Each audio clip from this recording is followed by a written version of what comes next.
ना बने।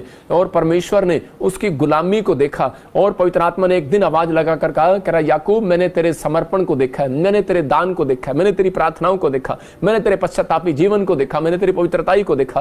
कह रहा कि सुन, कह रहा कि अब मैंने देखा तेरे मामा लोबान ने तेरे साथ क्या क्या किया है। हो सकता है कह रहा आज परमेश्वर आपको देख रहा हो और आपको एहसास ना हो आपके साथ शैतान ने क्या किया है। हो सकता है आपके साथ किसी ने जादू टोना किया, आपके रिश्तेदारों ने, आपके परिवार ने धोखा किया हो, लेकिन आपके अंदर एक बोझ हो।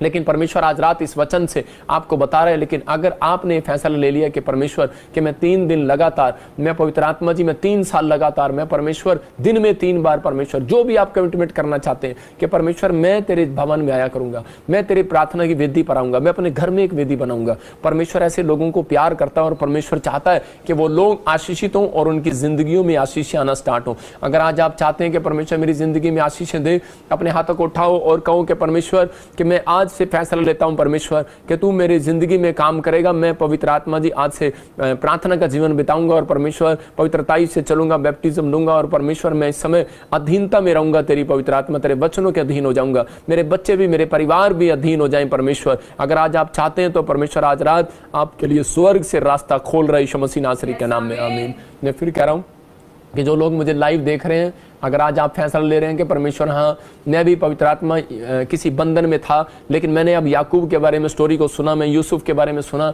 और मैंने अब्राहम के बारे में सुना, कह रहा है इनके बड़े प्रार्थना करने वाले योद्धा थे, अगर ये गिर सकते हैं कहना कि समस्या में, तो हम क्या चीज़ हैं। लेकिन परमेश्वर आज आपको निकालना चाहता है, क्योंकि यीशु मसीह ने क्रूस पर आपके लिए सारे श्रापों को तोड़ दिया। लेकिन वो जब तक नहीं होता, कह रहा है जब तक, कह रहा है पुराने नियम में एक आत्मिक खतना होता था, लेकिन कह रहा है कि इस समय में कह रहा है कि ये एक वो एक खतना था, लेकिन ये एक आत्मिक खतना है। कह रहा है कि जब आप बैप्टिज्म लेते हैं तो उसी समय परमेश्वर को जब अपना जीवन देते हैं तो परमेश्वर अपने श्रापों को, जो भी उसके आपके ऊपर श्राप थे, वो अपने ऊपर ले लेता है और उस दिन से आपको फ्री करता है, आजाद करता है। अगर आज आप चाहते हैं कि परमेश्वर मेरी जिंदगी में काम करे, तो परमेश्वर आपके जीवन में काम करेगा। दुष्ट आत्माएं 2 तरीके से हमला करती हैं, एक छुप कर करती हैं, एक सामने करती हैं।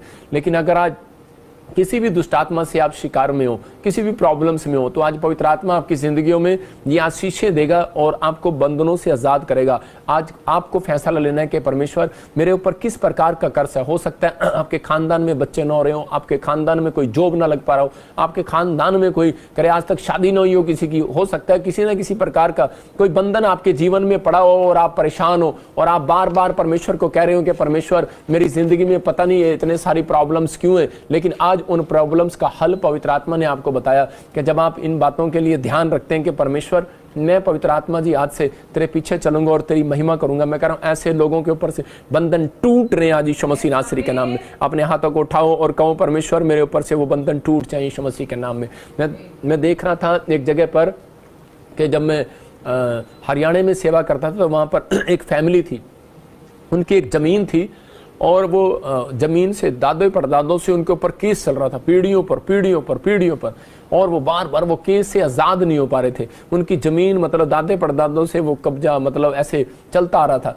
और जिस दिन से उन्होंने प्रभु में आना शुरू किया, जब बाइबल उन्होंने पढ़ा और बैप्टिज्म लिया, उसके बाद ही मैंने देखा कुछ दिन के बाद उनके लिए परमेश्वर ने इंतज़ाम कर दिया और वो केस जीत गए। मतलब उन लोगों ने खुद आकर बताया कि सच में प्रॉफिट जी अगर हमें प्रभु की सच्चाई के बारे में मालूम ना होता तो हम कभी भी इस बंधन से आज़ाद नहीं होने वाले थे। क्योंकि शैतान जो है लोगों को फंसा कर रखना चाहता है कि आपका माइंड जो है कि वो धरती की ओर रहे, ऊपर की ओर ना जाए, परमेश्वर के वचनों की ओर ना जाए। अगर आज आप चाहते हैं परमेश्वर मेरी जिंदगी में काम करे तो वो परमेश्वर आशीष देगा आज रात आपको और आपकी जिंदगियों में आशीषों को खोलेगा। लेकिन बंधन को तोड़वाना पड़ता है। मैंने क्या कहा? बंधन को तोड़वाना पड़ता है। इसहाक ने समझदार था और इसहाक ने उसी समय प्रार्थना किया। देखो इसी वचन को दोबारा से पढ़ेंगे हम, उत्पत्ति की किताब स्क्रीन पर देखेंगे उसके 25 में क्या लिखा। हाँ, कह रहा इसहाक की पत्नी बांझ थी, इसलिए उसने उस समय निमित्त यहोवा से विनती की। इसका मतलब कह रहा है कि निमित्त टाइम पर सुबह दोपहर शाम 3 टाइम प्रार्थना करता था, डेली करता था। उसने निमित्त मतलब कि रेगुलर परमेश्वर से प्रार्थना किया। एक दिन में नहीं हो गया इसका मतलब कि उसने सालों साल लगाए होंगे परमेश्वर के सामने और विनतियां करना स्टार्ट किया होगा। और यहाँ पर लेकिन कह रहा है कि हो सकता है कि जल्दी भी हो गया हो, लेकिन उसके अंदर निमित्त मतलब कि वो टाइम पर अपनी रूल रेगुलेशन उसकी जिंदगी में था और परमेश्वर ने उसकी प्रार्थना को सुना और उसकी पत्नी को आशीष दिया। मैं कह रहा हूं कि अगर आज आपके घर में कोई भी प्रॉब्लम्स है, लेकिन अगर आपने अपनी जिंदगी के अंदर प्रार्थना को अपना लिया तो परमेश्वर आज रात आपकी जिंदगी में काम करेगा। देखो अधीनता, मैंने बताया कि अधीनता क्यों जरूरी है अपनी जिंदगी के अंदर, क्योंकि लूसीफर जो है वो परमेश्वर के अधीन नहीं रहा, इसलिए परमेश्वर ने उसको स्वर्ग से निकाल दिया।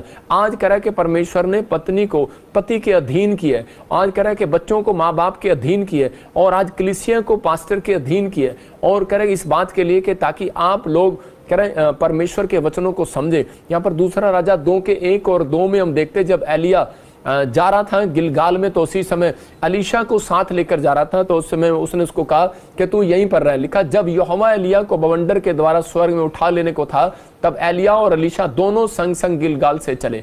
मतलब कि वो जा रहे थे उस प्लेस पर। एलिया ने अलीशा से कहा यहोवा मुझे बेतेल तक भेजता है, इसलिए तू यहीं ठहरा रहे। अलीशा ने कहा यहोवा के और तेरे जीवन की शपथ में तुझे नहीं छोड़ने का।